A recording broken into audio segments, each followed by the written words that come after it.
So after open fight night, this was the episode where they determined the fate of Alex Silva, whether he would get a contract or go back to OVW, so he had a lot riding on this. Now, I've criticized TNA many times in the past about not focusing on things that need to be focused on, meaning that if you want something to seem important, you can't just say it's important like they so often do. You have to devote time and attention to it. And I was ready to do that again here after the gut check angle last week turned out to be a lot of build-up to what amounted to a 2-minute squash match. But surprisingly, I can't do it this time because apparently TNA learned from their mistake. This whole angle of whether or not Silva would get a contract was the main angle of the show. Not the main event angle, but this is what a big chunk of the show was built around. They got over that there was a lot riding on this, and whether you liked it or hated it, you can't deny that they were really working hard to pull this off. Granted, not all of it made total sense, but they were trying. Flair and Hogan started the show off. Once again, they teased a match that I hope to God we never see. But the real purpose of this, it seems, was for Hogan to convince Flair to be one of the gut check judges, because he thinks who would be able to recognize talent better than Ric Flair, which I agree with. To have someone like a Ric Flair potentially endorsing these gut check people could really help legitimize them in the eyes of the fans, and I do appreciate that they were trying to build up that segment later on as a big deal. But seeing as how the gut check match was last week, shouldn't the judges have been chosen before then so they could, you know, watch the match and evaluate it? I mean, picking the judges a week after the fact, doesn't that kind of defeat the purpose of this? Am I wrong? Am I way off base here? So I don't know what was going on there, but Flair accepts the offer. He's a gut check judge now. Okay, fine, whatever. This led into a backstage segment later on where Flair, Al Snow, and Bruce Pritchard talked about Silva's performance last week. And this was actually pretty interesting. You know, I thought they were going to try to bullshit us about Silva and talk about how great he did and blah, blah, blah. But it wasn't like that. You know, this came across as very honest and shoot-esque. They didn't pull any punches, and surprisingly, they actually took the fact that he didn't really do very well in his match and used that to accentuate the point that they were on the fence about this guy, which in turn made the following angle a lot more dramatic. I don't know how much of this was by design, but I was legit intrigued to see what was going to happen. So even though this might have been a little too inside for casual fans to understand, I thought it was pretty cool. And more intelligently produced than I expected, which is always a good thing. So by the time they brought Silva out to the ring, they'd actually devoted quite a lot of time to this. The 2 previous segments, the announcers were talking about it throughout the night, so they were really trying hard to make this thing work. And I liked what they did here production-wise with the different lighting and the mood music. You could tell that the production team put extra effort into making this look special. You know, they wanted people to think that when an independent talent gets an opportunity like this gut check thing, it's a big deal. And that's great because this could so easily have fallen flat if they hadn't made that extra effort.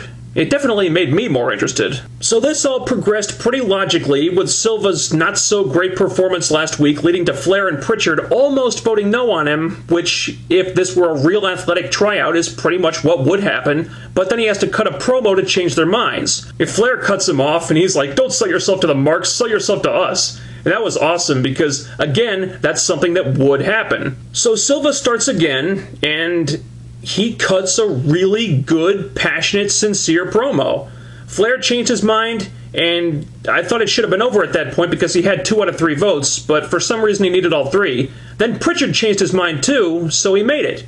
And I thought Hogan was supposed to have the final say on this, but Hogan was nowhere to be seen, so I don't know what was going on there, but the bottom line is, Alex Silva earned himself a contract. And this was a strangely compelling segment. You know, the music and the lighting worked, it had a very reality show type of feel, kind of like American Idol with the judges and the talent trying to make a case for himself. And it was actually pretty dramatic because you didn't know which way the judges were going to go unless you read the spoilers or Hogan or Silva's Twitter pages. And they had talked him up enough by that point that you were genuinely invested in what happened to this guy. It doesn't excuse the stupid way they booked Silva in his match last week, but I like this a lot. I do think they need to improve the way they present the gut check matches, but this was great stuff, and it ought to help Silva get over once he officially debuts. They had a knockout tag team match with Gale and Madison versus Tessmacher and Velvet. Not a bad match at all. Nice booking, too, with the heels working over Velvet until Tessmacher gets the hot tag and cleans house and pins Gail with her own finisher. Now Tessmacher is getting the shot at Gail at Sacrifice, which I'm all for because she's a very nice breath of fresh air in the Knockouts title picture right now. However, this push of hers seems to be happening really quickly. I would have preferred they build her up a little more gradually so it didn't feel like this came out of nowhere. I mean, she just recently returned to television and suddenly she's got 3 wins over Gail Kim in 3 consecutive weeks. It does feel like they're really hot-shotting Tessmacher here, but I'm not going to complain about it. She's having good matches, she's getting very over, the crowds are responding to her. Her push is working, so let's keep it going. I much prefer this to Velvet Sky being in the hot tag position, although Velvet still being this close to the title picture continues to frighten me.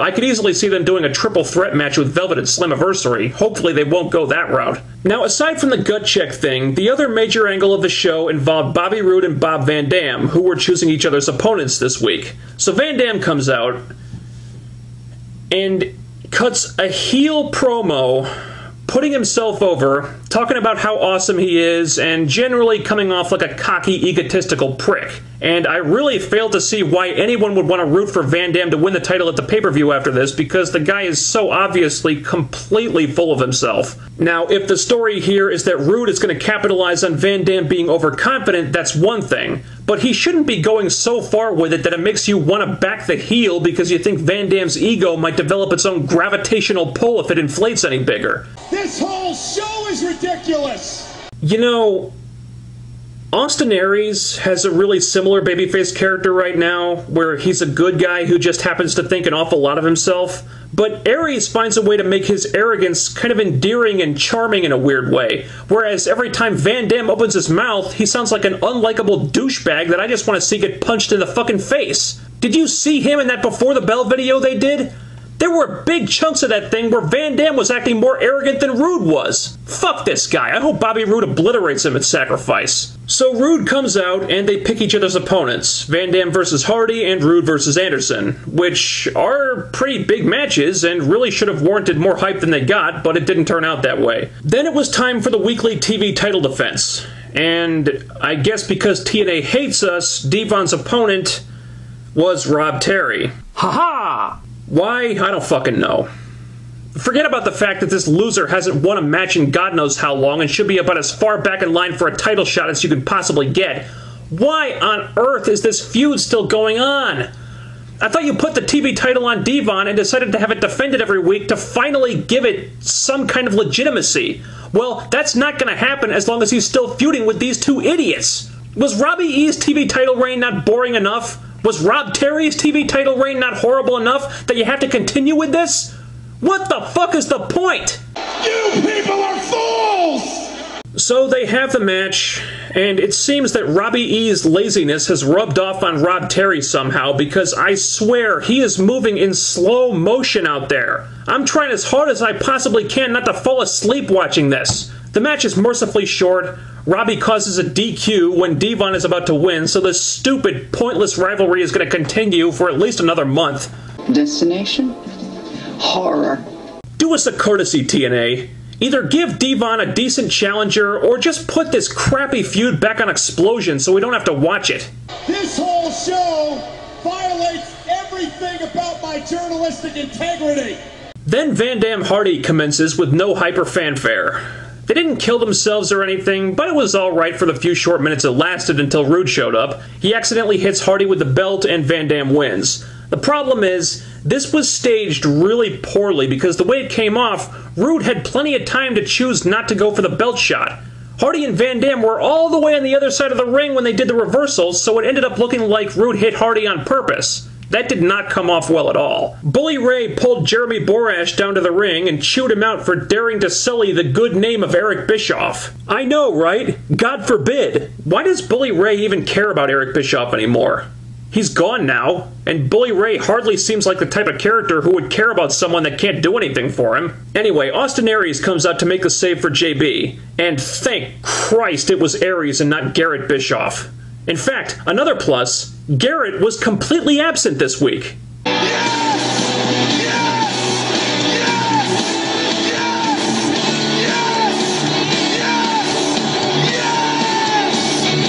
Yes, indeed, I second that notion. So Aries and Bully Ray start going at it on the microphone, and this exchange was dynamite. Terrific promos here, with Bully being the mean-spirited asshole, talking about how small Aries is, and Aries saying how that's the only thing anyone ever has to hold against him. Awesome stuff from these guys. So Aries finally unloads on Bully, and the trainers pull him off, and then Bully kicks him in the nuts. This was my favorite segment of the night, and this is certainly the best feud in this company right now. It's just two guys who are great characters and great on the mic with a simple issue between them, and it's fantastic. The only problem is, the interplay between Bully and Aries is so good that I don't want either guy to lose. I mean, ultimately, yeah, Aries should get the rub here, but Bully Ray, man, I've done a complete 180 on this guy, and just about everything he touches lately turns to gold. Then they had a 6-man tag match that I was looking forward to all week. AJ, Joe, and Magnus versus Angle, Daniels, and Kaz. Now, by all rights, this should have been fantastic, and it probably would have been if it had been booked differently. It was good while it lasted, but it was on the short side, and the whole thing was about Angle having friction with Daniels and Kaz, which causes them to lose the match. So, basically, this served to hype these two feuds going into the pay-per-view, while showing that Angle might be turning face, but he's not quite there yet. And that's not in and of itself bad, but I was just hoping for more out of the match. Afterward, Daniels gets on the mic and says that him and Kaz are going to reveal AJ's big secret next week. So we're finally going to get an answer to this. Good.